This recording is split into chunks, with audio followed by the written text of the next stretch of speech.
అర్జున్ గారి సినిమా మీద ఎంతమంది దుష్ప్రచారం చేసినా అది పార్ట్ 2 కదా.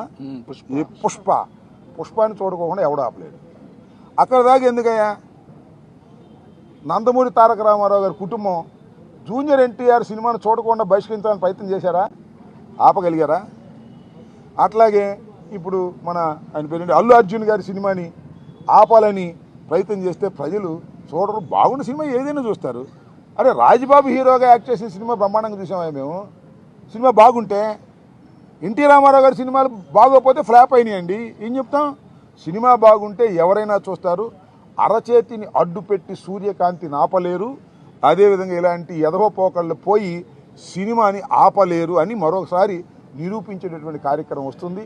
అల్లు అర్జున్ అయినా లేదా జూనియర్ ఎన్టీఆర్ అయినా లేకపోతే మరొకరైనా సినిమా బాగుంటే ఎవరైనా చూస్తారు, బాగోపోతే ఎవరు చూడరు. నాకు తెలిసి అందరూ ఉవ్విళ్ళు ఊడుతున్నారు. పుష్ప 2 చూద్దాం, దానిలో ఎంత బ్రహ్మాండంగా ఉంటుందని అందరూ ఎదురు చూస్తున్నారు. నేను కూడా ఎదురు చూస్తున్నా.